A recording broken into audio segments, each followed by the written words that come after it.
Yes. So start करते हैं। Thank you so much. Almost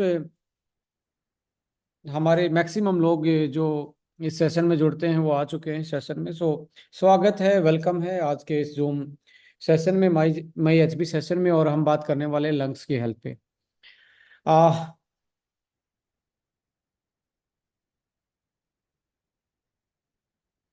screen पे यार किसको अलाउ कर दिया? स्क्रीन पे क्या आ रहा है?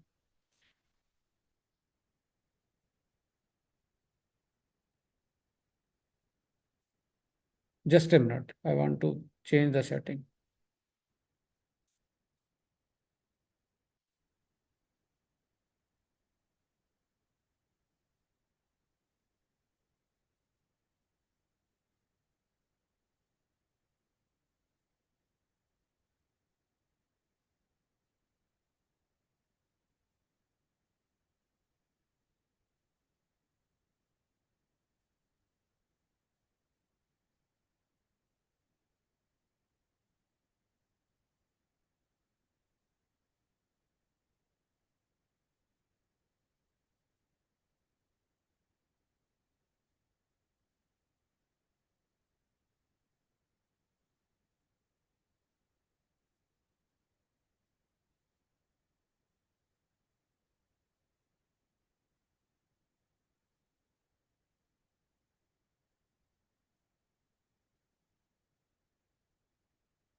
यस। शरारत होती रहती है और इंसान का काम है ऐसी चीजें करना। बीच बीच में कुछ लोग नया नया ट्राई मार के देखते हैं और स्क्रीन को छेड़ते रहते हैं। मैं समटाइम भूल जाता हूँ सेटिंग इसकी चेंज करना हर मीटिंग में। एनीवे, सबका स्वागत है और आइए एक एनर्जी के साथ शुरुआत करते हैं और हंसी के साथ, मुस्कुराहट के साथ शुरुआत करते हैं, क्योंकि ओनली ट्यूसडे वाले दिन ही आपको ये झेलना पड़ता है सेशन।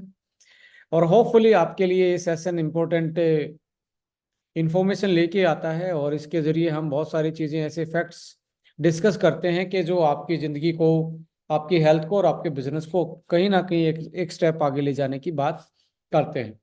सो लंग्स हेल्थ की बात कर रहे हैं। देखिए, ये बोला जाता है कि आप पानी पिए बिना तो आप कई दिन तक जिंदा रह सकते हो, पर सांस लिए बिना आप कई मिनट तक जिंदा नहीं रह सकते।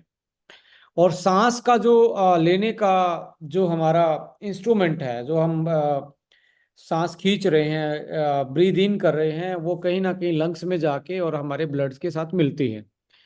लंग्स में जो एलोविलाई सिस्टम जो होता है हमारा, यानी कि जो एयर पॉकेट होते हैं, वहाँ पे पॉकेट जैसा ही होता है उसकी स्ट्रक्चर। वहाँ पे जाके वो एयर टकराती है और उसकी फाइन मेम्ब्रेन से क्रॉस करके ब्लड में वो मिक्स हो जाती है।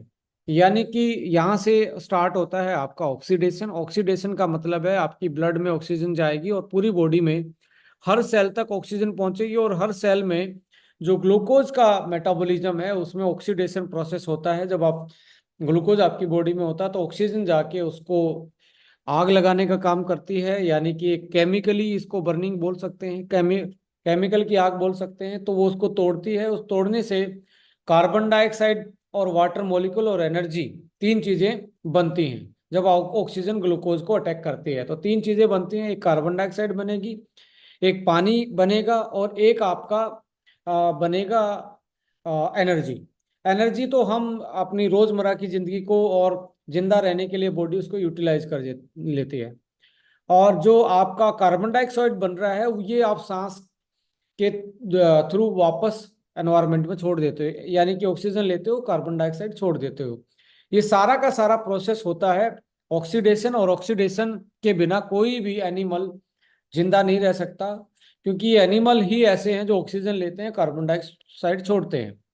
आप दूसरे तरफ देखेंगे, प्लांट जो होते हैं वो इसका उल्टा करते हैं, कार्बन डाइऑक्साइड लेते हैं और ऑक्सीजन को छोड़ते हैं।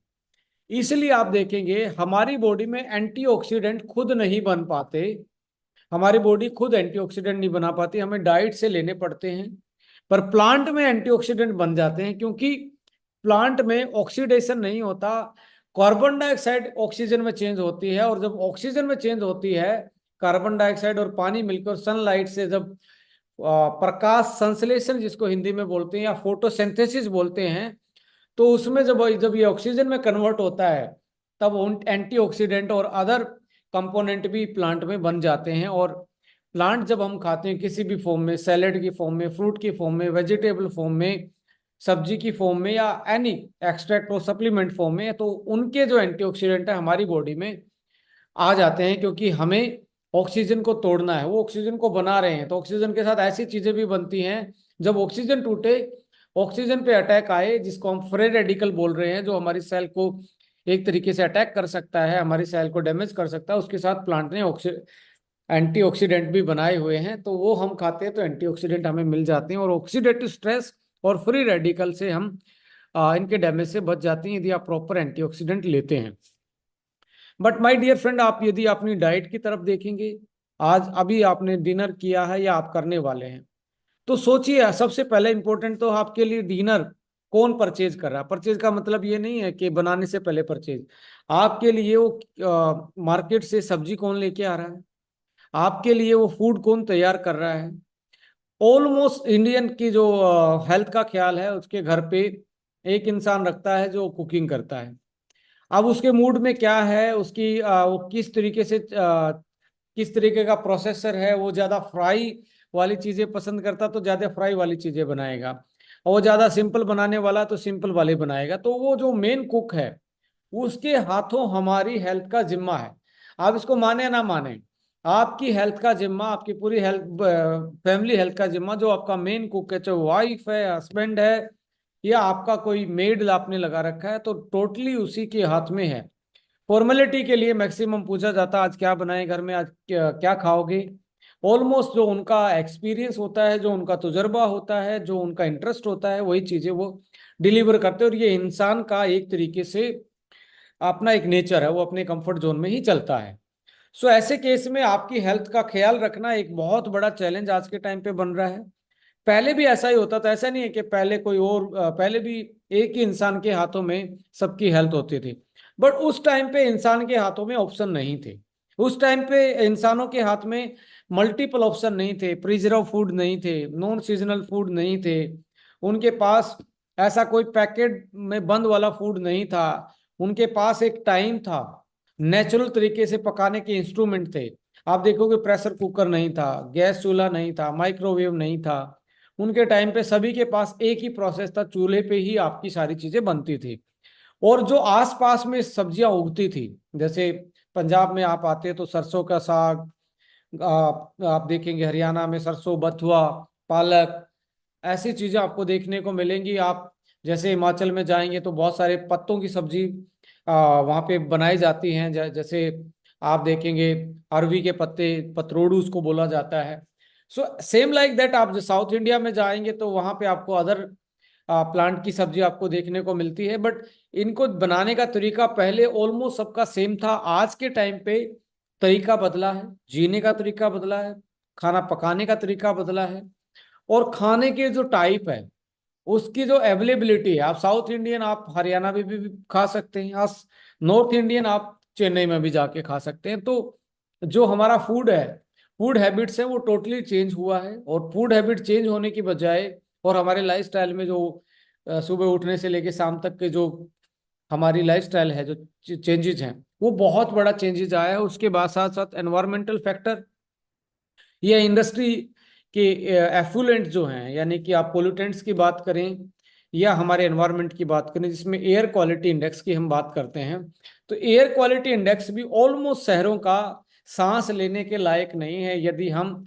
Scientific AQI index versus human का जो रेस्पिरेटरी सिस्टम का जो हेल्थ है, उसके वर्सेस दोनों को मिला के देखते हैं, तो बहुत सारे, लाइक आप ये दिल्ली की बात करें, आप पटना की बात करें, आप बात करें कलकत्ता की बात करें, आप गुवाहाटी की बात करें, जो मेन सिटीज हैं और सराउंडिंग उसके जो Tier 2 की सिटीज हैं, उसमें एयर क्वालिटी इंडेक्स कहीं ना कहीं इंडस्ट्रियलाइजेशन की वजह से, miss use and miss handling of the natural resources, उसकी वजह से आज हमारे सांस लेने की प्रॉब्लम या सांस से होने वाली बीमारियां बहुत ज़्यादा बढ़ चुकी हैं। सो ये आप पेस्टिसाइड्स की वजह से भी, आप जो हमारे डाइट में आ रहा है, या प्रोसेस फूड में जो एंटीऑक्सीडेंट हमें नहीं मिल पा रहा, जिसकी वजह से हमारी ओवरऑल जो बॉडी की हीलिंग है वो नेचुरल तरीके से नहीं हो पाती।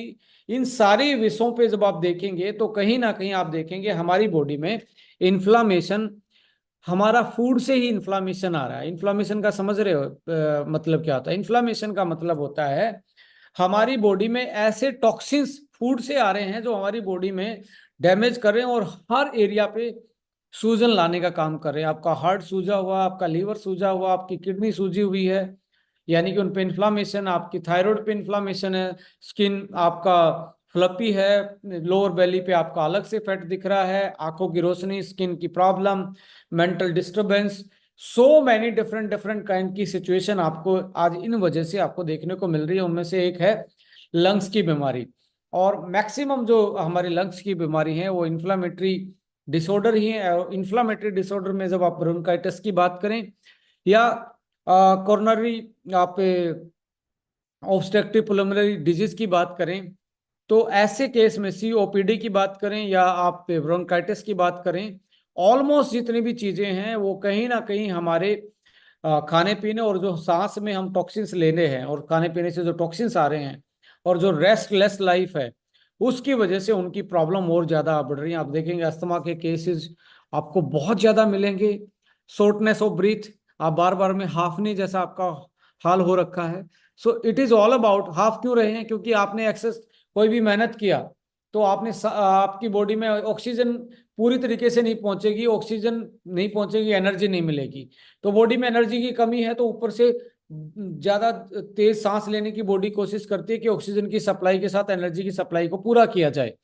बट लंग्स के केस में आपके जो फिल्टर सिस्टम है, एल्वोली है, जिसको आप पॉकेट बोलते हैं, एयर पॉकेट बोलते हैं, जो अंदर छोटी छोटी पॉकेट होते हैं जिसके सांस आप जब खींचते हैं तो वैसे एक्सपेंड हो जाती है और सांस को, ऑक्सीजन को इकट्ठा करके ब्लड में मिला देती हैं।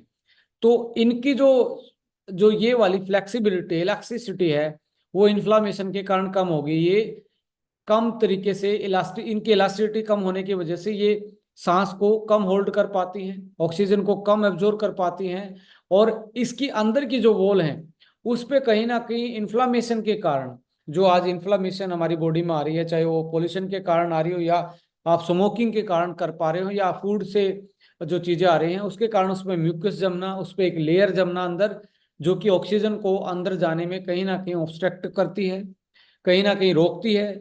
इन्हीं सारी चीज़ों की वजह से हमें आज जो ऑब्स्ट्रक्टिव पल्मोनरी डिसऑर्डर्स हैं वो ज़्यादा बढ़े हैं, अस्थमा के केसेस ज़्यादा ज़्यादा बढ़े हैं, एलर्जी, बार बार में खांसी जुकाम होना, और लोअर रेस्पिरेटरी जो ट्रैक के डिसऑर्डर हैं वो आज के टाइम पे बहुत ज़्यादा बढ़े हुए हैं। सो इन्हीं सारी चीज़ों पे हम एक प्रोडक्ट लेके आए हैं। आप यदि स्मोकर हैं, यदि आप ऐसी सिटी में रहते हैं जहाँ एयर क्वालिटी इंडेक्स है, चेक जरूर कीजिए आप, what is your air quality index. आपने देखना पड़ेगा ये एयर क्वालिटी इंडेक्स क्या है आपके आसपास में।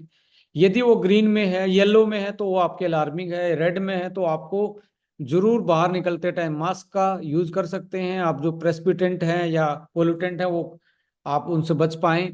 दूसरा, आप कुछ ऐसी चीजें लाइक स्टीम थेरेपी है, कुछ सप्लीमेंट हैं या कुछ डाइट में चेंजेस हैं, वो मॉडिफाई करके अपने लंग्स को आप एक अच्छा हेल्थ दे सकते हैं, एक अच्छा सपोर्ट दे सकते हैं। अब जहाँ तक डाइट की बात आती है, डाइट में आप देखेंगे जितनी भी सल्फर कंटेनिंग चीज़ें होती हैं, सल्फर कंटेनिंग में आप देखेंगे, आप लाइक गार्लिक है और प्याज है, यानी कि अनियन और गार्लिक और जिंजर, ये तीन चीज़ें ऐसी हैं जो आपके लंग्स के लिए रामबाण जैसा काम करती हैं। अब पहले के टाइम में हम इनकी चटनी बना के खा लेते थे, गार्लिक की, गार्लिक है, टमाटर है, हरी मिर्च है, और साथ में आपका अनियन है, और जिंजर भी ऐड ऑन हो जाए तो एक बहुत अच्छी एंटी इन्फ्लामेटरी एक वो डिश बन सकती है और आप उसको यूटिलाइज कर सकते हैं। सबसे ज़्यादा आप देखेंगे जो अनियन है, अनियन को आप लंग्स के केसेस में ज़्यादा यूज करें, और अनियन और गार्लिक और आपका लाइक एक प्रोडक्ट है जिंजर, इसको आप ज़्यादा यूज करेंगे तो आप अपने लंग्स की हेल्थ भी अच्छी रख पाएंगे। और आप देखेंगे एक क्यूसर्टिन नाम का कंपाउंड होता है अनियन में। क्यूसर्टिन आपके लंग्स के लिए बहुत अच्छा होता है। सो गार्लिक ज़्यादा से ज़्यादा यूटिलाइज करें आप। और ऑनियन ऑनियन और गार्लिक आप सबसे ज़्यादा यूज करें। और साथ में यदि आप अजवाइन है, सौंफ है, तुलसी है, मुलेठी है, इन चीज़ों का भी आप साथ में यूटिलाइज करेंगे। जो काढ़ा वाढ़ा बनाते थे हम पहले, जब इम्यूनिटी या कोई सोर थ्रोट में या थ्रोट के इन्फेक्शन होते थे उस केस में हम यूज करते थे। काली मिर्च है, आप लौंग है, ये चीज़ें ऐसी हैं जो आपके लंग्स के लिए बहुत अच्छी हैं और आपके लंग्स को डिटॉक्सिफाई तो करती हैं और इन्फ्लामेशन के एंटी इन्फ्लामेटरी रोल प्ले करती हैं। जैसे बायोप्रिन है, करक्यूमिन है, सेलेनियम है, ये ऐसी चीज़ें हैं जो आपको आपके लंग्स की हेल्थ को बेटर रखते हैं। सो एक पीपीटी हम शेयर करेंगे आप लोगों के साथ कि कैसे हम अपने लंग्स को और हेल्दी रख सकते हैं और क्या हमारा प्रोडक्ट है। तो इसके साथ लंग्स हेल्थ। सो लंग्स हेल्थ में आप देखेंगे लंग्स बिना सांस के जीवन नहीं है। जिसकी सांसें थम गई उनका जीवन थम जाता है। सबसे ज्यादा जो बीमारियां हैं,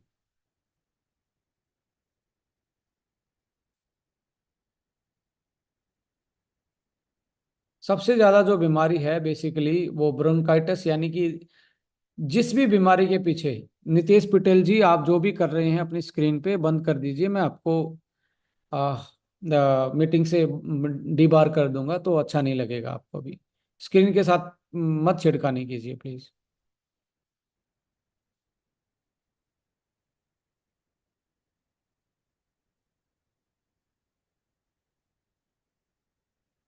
सो ब्रोंकाइटिस देखो, आप इसके पीछे ITIS लगा है। जिस भी बीमारी के, जैसे अर्थराइटिस है, ब्रोंकाइटिस है, जिसके पीछे भी ITS लगा इसका मतलब वो है इन्फ्लामेटरी डिसऑर्डर है। ये जिस बीमारी के पीछे ITS लगा हो उसका मतलब इन्फ्लामेटरी डिसऑर्डर, यानी कि वो आपकी बॉडी में इन्फ्लामेशन के, वो हार्ट की भी हो सकती है, वो आपके लंग्स को डैमेज कर सकती है, लिवर को कर सकती है, ब्रेन को कर सकती है, थायराइड को कर सकती है, स्किन को कर सकती है। तो ब्रोंकाइटिस एक इन्फ्लामेटरी डिसऑर्डर है। इसके अलावा लोअर रेस्पिरेटरी डिसऑर्डर्स हैं और COPD आपकी जो पल्मोनरी ऑब्स्ट्रक्टिव डिसऑर्डर होते हैं। जैसे ये आपको दिख रहा है तो ये लोअर आपका रेस्पिरेटरी सिस्टम है, नीचे वाला ये, यहाँ से आपका रेस्पिरेटरी सिस्टम स्टार्ट हो जाता है। लोअर वाले में सबसे ज़्यादा प्रॉब्लम है क्योंकि वहाँ पे ही ज़्यादा आपकी ऑक्सीजन जाके आपके ब्लड के साथ मिलती है। और जो आप यहाँ पे आप देख रहे हैं, ये जो आप कप शेप के देख रहे हैं, इसको एल्वोली बोलते हैं। एल्वोली एक कप शेप की वो होता है, इसी पे ऑक्सीजन आती है और ऑक्सीजन आके यहाँ से ही आपके ब्लड में मिलती है। सांस, आपके ब्लड में ऑक्सीजन मिलता है। बट यहाँ यदि इनके इनके ऊपर आपको स्मोकिंग से लेयर जमा दो, इन्फ्लामेशन के कारण जो आपका बलगम है या आपकी इन्फ्लामेशन के कारण जो एलर्जी के कारण जो एक्स्ट्रा फ्लूइड है, या इनमें पानी भरना, जिसको आप एक तरीके से लाइक एडिमा बोलते हैं, वो होना, तो ऑक्सीजन के प्रभाव में और ऑक्सीजन के एक्सचेंज में, गैस के एक्सचेंज में, क्योंकि कार्बन डाइऑक्साइड भी इन्हीं के थ्रू वापस निकलनी है।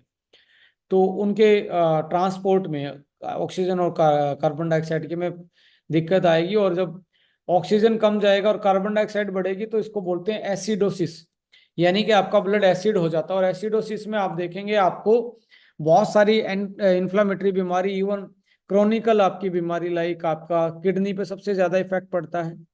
किडनी के साथ आप स्टोन फॉर्मेशन पे आपका सबसे ज्यादा फर्क पड़ता है। तो इस टाइप की आपको ये प्रॉब्लम आती हैं। और तो इसके साथ जैसे कि आप इसी में COPD में आप देखेंगे अस्थमा एक बहुत बड़ा चैलेंज है। आप और दिल्ली जैसे, मुंबई जैसे शहर में तो और भी ज़्यादा चेंज है। सो यदि आप जानते हैं तो लगभग 19,000 डेथ इस डायरेक्टली स्मोकिंग के कारण होते हैं और 3200 are due to the passive smoking. Passive smoking भी इतना हानिकारक है, आपके साथ में कोई भी स्मोकिंग करना है। So primary risk factor of जो ऑब्स्ट्रक्टिव पल्मोनरी डिसऑर्डर है, अकाउंटिंग फॉर 80-90% केसेस, तो उसमें यदि आप देखेंगे तो लगभग 4,000 टाइप के आपके केमिकल होते हैं और 70 टाइप के वो कॉज करता है, 70 टाइप की आपकी 70 टाइप की जो बीमारी है, even 70 type of carcinogen. Carcinogen का मतलब कैंसर कॉजिंग सबस्टांस, ऐसे ऐसे मॉलिक्यूल, ऐसे ऐसी चीजें जो आपको कैंसर कर सकते हैं स्मोकिंग में, वो 70 टाइप की होती हैं, और लगभग 400 टाइप के केमिकल आपकी बॉडी में जा रहे होते हैं। ऐसे केस में आपको लंग्स की हेल्थ बहुत जरूरी है। यदि आप स्मोकिंग कर रहे हैं, अपने परिवार का ध्यान रखिए, अपना खुद का ध्यान रखिए कि आपका ब्लड एसिडिक हो रहा है, और आपके ब्लड एसिडिक होगा तो आपके लिपिड साइकिल और आपकी किडनी और आपके लीवर पे, यानी कि आपका कोलेस्ट्रॉल बढ़ना और हार्ट पे प्रेशर पड़ना और साथ में किडनी पे प्रेशर पड़ना लाजमी सी बात है स्मोकिंग में। और स्मोकर में हार्ट अटैक के चांसेस एक नॉर्मल इंसान से बहुत ज़्यादा होते हैं। बट ये आप स्मोकिंग भी नहीं करते और ऐसे एनवायरनमेंट में सांस ले रहे हो जहाँ पे एयर क्वालिटी इंडेक्स बहुत खराब है, तो वहां पे भी आपके लिए हार्ट पे और आपकी किडनी पे प्रेशर बहुत ज़्यादा पड़ता है। अनहेल्दी लंग्स के साइन क्या है कि स्टेमिना कम होगा अनहेल्दी में, हाई रिस्क ऑफ इन्फेक्शन, बार बार में उनको खांसी जुकाम इम्यूनिटी की प्रॉब्लम आएगी, कंजक्टिव कफिंग, लगातार खांसी की प्रॉब्लम रहेगी, शॉर्टनेस ऑफ ब्रीथ, छोटी सांसें लेगा, हाफेगा बार बार में। हेल्दी में मोर स्टेमिना होता है, रेजिस्टेंस टू इन्फेक्शन होता है, ऑक्सीजन का सर्कुलेशन ज़्यादा होगा तो आपको पावर ज़्यादा मिलेगी, आपको एनर्जी ज़्यादा मिलेगी, और नो सच सिम्टम्स, कोई शॉर्टनेस ऑफ ब्रीथ नहीं, नॉर्मल आप सांस लेते हो। साइन यही है, शॉर्टनेस ऑफ ब्रीथ, विजिंग, बिल्कुल एक बार बात करते करते खांसना, चेस्ट पेन होना, लो एनर्जी फील करना, इसके साथ रनिंग नोज, बार बार में नाक नाक बहना आपका, और वेट कफ, बलगम आना खांसी में, ये सारे सारे आपके साइन है लंग्स प्रॉब्लम के। Tips for the healthy lungs: avoid smoking, practice deep breathing exercise, थोड़ी एरोबिक एक्सरसाइज करनी चाहिए, कोई गेम खेलना चाहिए, कोई रनिंग, या आप कोई फुटबॉल, ऐसा कोई एथलेटिक्स वाला कोई गेम खेलना चाहिए आपको। Eat healthy diet and stay hydrated, और हेल्दी डाइट में मैंने बताया जिसमें सैलेड में आपको ऑनियन, अनियन के साथ साथ गार्लिक, जिंजर, सौंफ, अजवाइन, मुलेठी, ये चीज़ें आपको, तुलसी, ये चीज़ें ज़्यादा आपको यूटिलाइज करनी चाहिए। इसमें आपका लाइक बीट रूट जो होता है वो भी बहुत अच्छा काम करता है। और होल ग्रेन फूड आप ज़्यादा खाएं एज कम्पेयर टू मैदा और शुगर, जो हाई शुगर और सोडा ड्रिंक्स आप ले रहे हैं उनको आपको अवॉइड करना चाहिए इन्फ्लामेशन से बचने के लिए। Maintain the good air quality and avoid the pollutants, आप कोई भी कपड़ा फेस पे रख के या आप कोई मास्क यूज करके भी इसको अवॉइड कर सकते हैं जब आप बाहर जाते हैं। अपनी स्ट्रेस को मैनेज कीजिए, और आप कोई भी ऐसा सप्लीमेंट यूज कीजिए जो आपकी स्ट्रेस को मैनेज करता हो, आपके एंटीऑक्सीडेंट की कैपेसिटी को, बॉडी को बढ़ाता हो, और एंटी इन्फ्लामेटरी उसका रोल हो। जैसे एसबीटीसी एक बहुत अच्छा एंटी इन्फ्लामेटरी, आप खाली पेट उसको स्टार्ट कर सकते हैं। Breathe easy with lungs fuel and for healthy and lungs and life long, आपको हर्बोन्यूट्रिजेनिक्स प्रेजेंट कर रहा है lungs fuel, first time in the direct selling of India. Clinical nutrition of lungs, यानी कि क्लिनिकल न्यूट्रिशन के में ये lungs के लिए पर्टिकुलर बनाया गया है। और ये मैं हमेशा बोलता हूँ ओरिजिनल ओरिजिनल होता है। ओरिजिनल का मतलब कुछ लोग पुराने हैं वो समझ पा रहे हैं। We develop it and launch it, पहले भी हमने बहुत सारे फॉर्मुलेशन डेवलप किए थे, बहुत सारे प्रोडक्टों का जो ऑलरेडी चल रहे हैं मार्केट में, उनका बहुत अच्छा रिजल्ट लोगों को मिल रहा है। But this is the advance series Arbo Nutrigenics, एक स्टेप और आगे है, एक नेक्स्ट जनरेशन, उसको आप न्यूट्रास्यूटिकल बोल सकते हो। आज मैं इतना खुश होता हूं कि लोग मुझे ब्रेन वन की इतनी टेस्टिमनी भेजते हैं, लोग एसबीटीसी की इतनी टेस्टिमनी भेजते हैं, लोग जॉइंट्स के प्रोडक्ट की इतनी अच्छी, ऑर्थोवन की इतनी अच्छी टेस्टिमनी भेजते हैं। आई फील ब्लेस्ड कि हम एज ए टीम एक अच्छा फॉर्मुलेशन, अच्छी क्वालिटी और टाइम पे प्रोडक्ट की सप्लाई को मेंटेन कर पा रहे हैं, जिसके कारण आप अच्छे से बिजनेस कर पा रहे हैं, और ओवरऑल कस्टमर की सेटिस्फेक्शन हम कंडक्ट कर पाए हैं अपने इन सारी चीज़ों की, अपनी प्रोफेशनल प्रैक्टिसेस की वजह से। इसी में लंग्स फ्यूल में आप देखेंगे ग्रीन टी एक्सट्रैक्ट इसमें डाला, जो स्ट्रेस से लेके एंटीऑक्सीडेंट तक का रोल प्ले करता है। मुलेठी रूट एक्सट्रैक्ट, मुलेठी सदियों से, आयुर्वेद में सदियों से यूज हो रही है गले की इन्फेक्शन और लोअर रेस्पिरेटरी ट्रैक डिसऑर्डर, जो हमारे फेफड़ों की जो बीमारी है उनके लिए। Marshmallow root extract, stinging nettle root extract, tulsi leaf extract, और आपका जिंजर राइजोम एक्सट्रैक्ट, और करक्यूमिन C3 और बायोप्रिन। सो एंटी इन्फ्लामेटरी में और इम्यूनिटी में और लंग्स में मैं कहता हूँ एक बेहतरीन फॉर्मुलेशन आपको ये मिलने जा रहा है। सो किसी को आप भी यूटिलाइज करवाएंगे तो पीपल विल टेल यू कि हमें हफ्ते या 10 दिन में बहुत अच्छे रिजल्ट आने को मिल रहे हैं। सो ये एक नया है आपकी बास्केट में। It's help to cleanse the lungs naturally, stimulate the activity of lungs.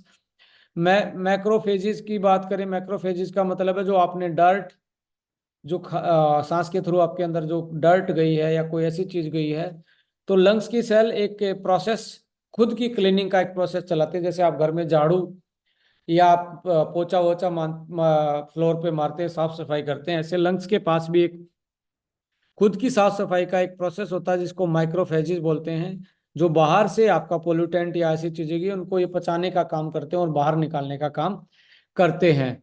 सो ये उसी एक्टिविटी को, साफ सफाई की एक्टिविटी को और बढ़ाता है लंग्स की नेचुरली। इसके साथ helps to reduce and suppress the coughing. यदि आपको बार बार में एलर्जी, राइनाइटिस या नाक का बहना, आपको नजला है और आपकी बार बार में कफिंग हो रही है, आपको एलर्जी कफिंग है, तो उस केस में भी आप इसको यूटिलाइज कर सकते हैं। रात को सोने के बाद आपकी सोते टाइम तो आपको कफिंग ज़्यादा होती है, और ये देखा गया जिसमें विटामिन D3 की कमी है उसमें भी लंग्स की वीकनेस ज़्यादा आती है। तो इसलिए प्रॉपर आप अमाउंट में सन का एक्सपोजर लें, धूप लें जब आपको लंग्स की प्रॉब्लम है तो। और विटामिन D, जो हमारा कैल मैग डी है, उसमें जिंक भी है, वो भी बहुत अच्छा उसके लिए, लंग्स के लिए एक सप्लीमेंट होता है। तो कैल मैग डी भी आप यूटिलाइज करें तो विटामिन D3 की कमी आपको साथ में है तो, क्योंकि उसके कारण भी आपके इन्फ्लामेशन होता हो सकता है लंग्स में। और एवरीडे वन इसके साथ यूज कर सकते हैं। वोमेन अपना स्वीट 18+ यूज कर सकते हैं, 18+ महिलाएं, और 40+ महिलाएं, 40+ अमेजिंग 40 आप यूटिलाइज कर सकते हैं इसमें। शुरुआत आप SBTC से करें, आपको बहुत अच्छा रिजल्ट देखने को मिलेगा। और इसके स्टार्टिंग के 1 हफ्ते आप इसको, जब स्मोकर हैं या आपको कोई COPD का या ब्रोंकाइटिस का या अस्थमा की कोई प्रॉब्लम है, तो दिन में 3 बार पहले आप हफ्ते 10 दिन यूटिलाइज करें 1-1 कैप्सूल। उसके बाद अगले 10 या 15 दिन 1-2 कैप्सूल यूज करें, तो 1.5-2 महीना होने के बाद फिर आप 1-1 कैप्सूल आप यूटिलाइज करें। लगभग 6 महीने लेंगे तो आपकी लंग्स की हेल्थ है वो बहुत अच्छी इंप्रूव होगी, और आपकी सांसें हैं वो कहीं ना कहीं, शॉर्टनेस ऑफ ब्रेथ है वो, जो छोटी सांसें आ रही थी वो डीप ब्रीथ आएगी और आप लंबे जीवन की कामना कर पाएंगे। So fighting the smoke induce infection, जो आपकी स्मोक से के कारण इन्फेक्शन है या आपकी इन्फ्लामेशन है, उसके अगेंस्ट ये काम करता है, उसको कैटर करने का काम करता है। Reduce the tar building up and, tar जो बिल्डअप होता है स्मोकिंग के कारण, उसको ब्रेक डाउन करता है फैलम में, यानी कि जो बलगम को एक तरीके से रिड्यूस करता है, कम करता है, और जो टार जमता है उसको रिड्यूस करता है ये। इसके साथ स्ट्रेंथन्स एंड एपिथेलियल लाइनिंग्स, जो आपकी लंग्स की लाइनिंग होती हैं, जो जिससे हवा क्रॉस होती है ब्लड तक, उसको स्ट्रेंथन देता है, जो स्मोकिंग कारण वीक होगी, जो पोल्यूटेंट के कारण या इन्फ्लामेशन के कारण या कोई भी निमोनिया के कारण या ऐसी कोई आपके जो लंग्स का इन्फेक्शन है उसके कारण कोई चीज़ आपको दिक्कत आई है, तो उस केस में ये आपकी इनर वॉल्स को, लंग्स की इनर वॉल को स्ट्रेंथन देने का काम करता है। Reduce free radical damage and reviving the lung cell, जो आपकी लंग सेल कहीं दिक्कत में उनको रिवाइव करने का काम हेल्प ये करता है। Protect from the pollutants effect, जो आप सांस में बहुत सारे हार्मफुल पोल्यूटेंट ले रहे हैं, हार्मफुल गैसेज आप इनहेल कर रहे हैं, डस्ट आप इनहेल कर रहे हैं, उससे कहीं ना कहीं ये प्रोटेक्शन का काम करता है। सो इंग्रेडिएंट बैक्ड बाय साइंस, हमेशा हम साइंस की बात करते हैं तो आप देखेंगे जितने भी इंग्रेडिएंट यूज किए हैं ये लंग्स को कहीं ना कहीं एक तरीके से हमारे लिए, लंग्स के लिए प्रूवन, क्लिनिकल प्रूवन इंग्रेडिएंट जो लंग्स की हेल्थ को अच्छा रखते हैं। इसके अलावा आप देखेंगे मार्स मलर रूट जो एक्सट्रैक्ट है जो इसमें डाला है, relieve the cough and cold, जो आपको यदि बार बार में सर्दी जुकाम खांसी हो रहा है उसको में रिलीफ करता है। Act as enzyme to loosen mucus and inhibit bacteria, जो अंदर बैक्टीरिया का इन्फेक्शन हो सकता था और जो म्यूकस अंदर जो बलगम जमा है उसको लूजन करके बाहर निकालने का काम ये करता है। अब इसमें बायोप्रिन है, जो काली मिर्च, ब्लैक पेपर का एक्सट्रैक्ट होता है, पेटेंटेड है ये भी। Reduce congestion in the lungs, जो अंदर रुकावट है, जो आपको खिंचाव आ रहा है, सांस लेते टाइम आपको जो आवाज आ रही है उसको रिड्यूस करने का काम करता है, क्योंकि इलास्टिसिटी बढ़ाता है एल्वेओली सिस्टम की। स्टिंगिंग नेटल जो एक्सट्रैक्ट जो है वो बूस्ट इम्यूनिटी सिस्टम, और आपका रिलीव सीजनल एलर्जी, जो आपको हर सीजन में एलर्जी हो रहा है, जैसे मौसम चेंज होता है तो COPD के पेशेंट को ज़्यादा कफिंग और ज़्यादा एलर्जी महसूस होती है, तो उस केस में स्टिंगिंग नेटल आपके लिए एक तरीके से सीजनल एलर्जी का रामबाण औषधि माना गया है। इसके अलावा मुलेठी है जो आपको एलर्जिक अस्थमा और रिड्यूस एयरवे कंस्ट्रिक्शन, जो आपको एयर पाइप में ये लग रहा है कुछ अड़ा हुआ है, कोई अटका हुआ, उसको वो खोलने का काम करता है और एलर्जिक अस्थमा में आपको रिलीफ दिलाता है। Promote drainage of the thick mucus from the lungs, ये लंग्स से जो अंदर थिक बलगम जमा हुआ है उसको निकालने का काम ये मुलेठी करता है। और इसके साथ lubricate the irritated respiratory trap, आपको बार बार में एलर्जी फील हो रही है, बार बार में खांस रहे हैं, दवाई लेने के बाद भी आपको खांसी बंद नहीं हो रही, एलर्जी फील हो रही है, तो उस केस में भी ये लंग्स में लुब्रिकेशन बढ़ाता है और आपकी इरिटेशन को कम करता है रेस्पिरेटरी ट्रैक की। Tulsi, ginger, curcumin and green tea extract इसमें साथ में डले हुए हैं। आपको पता ही है तुलसी लंग्स के लिए बहुत अच्छा है, जिंजर बहुत अच्छा है, करक्यूमिन बहुत अच्छा है, ग्रीन टी एक्सट्रैक्ट बहुत अच्छा है, जो एंटीऑक्सीडेंट एंटी इन्फ्लामेटरी का काम करते हैं आपकी बॉडी में और इन्फ्लामेटरी डिसऑर्डर से आपको बचाते हैं। सो जैसा मैंने बताया वैसे आप इसको यूटिलाइज करें। तो स्मोकर, यदि आपको कोई प्रॉब्लम फील नहीं हो रही तो डेली आप स्मोकिंग के केस में सोते टाइम आप डेली एक लंग्स फील यूटिलाइज करें। पीपल विद सीओपीडी, इसके लिए आप पहले हफ्ते 3 करें, फिर अगले 1 महीने तक इसको सुबह शाम करें और फिर 1 से 1.5 महीने के बाद एक टाइम इसको लेना स्टार्ट करें। पोल्यूशन के एक्सपोजर में आप हैं पर आपको सिम्टम्स नहीं नजर आ रहे तो उस केस में भी आप डेली एक कैप्सूल ले सकते हो। 3 महीने, 4 महीने, 6 महीने इसका कोई साइड इफेक्ट नहीं है, बिकॉज नेचुरली सिलेक्टेड इंग्रेडिएंट इसमें यूटिलाइज करिए जो आपके लिए सेफ हैं और अस्थमेटिक पीपल इसको यूटिलाइज कर सकते हैं। अब कोई भी, यदि आप देखिए लगातार अस्थमा के लिए, अस्थमा के रिलीफ के लिए बहुत सारे लोग इनहेलर और एक तरीके से स्टीरोड यूज करते हैं। जब आप स्टीरोड यूज करते हैं तो धीरे धीरे स्टीरोड्स का रजिस्ट्रेशन बॉडी में बढ़ना स्टार्ट होता है, और स्टीरोड का रजिस्ट्रेशन जब बढ़ना स्टार्ट होगा तो माय डियर फ्रेंड मैं आपको बताने वाला हूं कि भाई आप इस केस में इस केस में आपको उसका जो, आप सपोज करो कोई 100 mg ले रहा है, 6 महीने के बाद 100 mg उसमें उसकी बॉडी में इफेक्टिव नहीं रहेगी, उसको डोज बढ़ानी पड़ेगी, डोज नहीं बढ़ाएंगे तो वो इफेक्टिव नहीं रहेगा। तो स्टीरोड एक लॉन्ग टर्म आपका, शॉर्ट टर्म आपका इलाज है, शॉर्ट टर्म आपके सिम्टम्स को कंट्रोल कर रहा है, लॉन्ग टर्म आपके लिए बहुत हानिकारक हो सकता है। तो आप अपने स्टीरोड को धीरे धीरे कम करके इस प्रोडक्ट को आप यूटिलाइज करें। इसके साथ साथ जो मैंने एसबीटीसी जूस बताया है, और साथ साथ आप इसमें अश्वावन भी ऐड कर सकते हैं यदि आपको बहुत ज़्यादा इंप्रूवमेंट एकदम से चाहिए। और इसके साथ यदि आप वुमेन हैं तो आप अमेजिंग 40+, 40+ महिलाएं, और साथ में यदि आप यंग हैं और आपको अस्थमेटिक कंडीशन या लंग्स की प्रॉब्लम लग रही है, और प्रॉब्लम नहीं भी लग रही है और आप ऐसी सिटी में रहते हैं, तो आपको जरूर यूटिलाइज करना चाहिए डेली 1 कैप्सूल। सो ऐसे केस में मल्टीविटामिन साथ में आपको यूटिलाइज करना चाहिए। सो अब ये आता है कि मैं स्टीरोड ले रहा हूँ या और कोई इसमें पर्टिकुलर अस्थमेटिक कंडीशन में ले रहा हूँ तो क्या करना चाहिए। आपको 2 घंटे का गैप करना चाहिए जो एग्जिस्टिंग है, और आपको 1 हफ्ते के बाद, जैसे जैसे ये लेना शुरू करें, 1 हफ्ते के बाद अल्टरनेट डेज करना चाहिए, स्टीरोड धीरे धीरे कम करना चाहिए।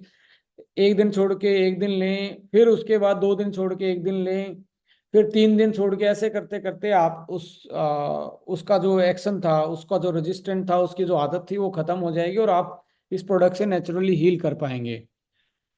आ, सो यही सारी चीज़ें आज इस सेशन में थी जो, और आप इस चैनल को भी यूट्यूब पे जो चल रहा है उसको सब्सक्राइब करके बहुत सारी पुरानी प्रोडक्ट की वीडियो भी सुन सकते हैं, ट्रेनिंग भी सुन सकते हैं। और कंपनी के जो भी आपको एक चीज़ मैं और आपके साथ शेयर करना चाहूँगा, जिसको भी अच्छी टेस्टिमनी मिलती है तो कंपनी के पेज को जरूर टैग कीजिए।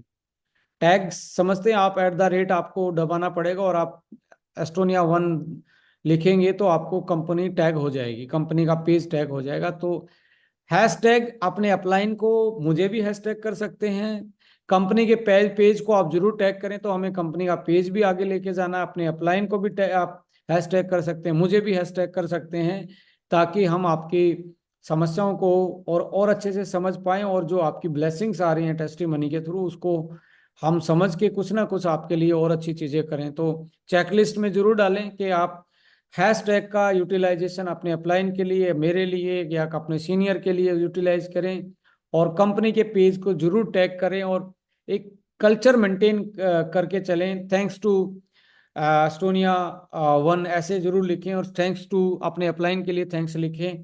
तो एक अच्छा कल्चर आप मेंटेन करेंगे तो आपकी टीम भी वही मेंटेन करेगी, नीचे वाला जो आपको देख रहा है वो भी उसी कल्चर में मेंटेन करेगा। तो always be respectable for your senior, your even for the your junior, और फॉर एवरीवन आपको रिस्पेक्टेबल रहना। और हैशटैग और टैग का प्रॉपर यूटिलाइजेशन सोशल मीडिया पे करना स्टार्ट कीजिए।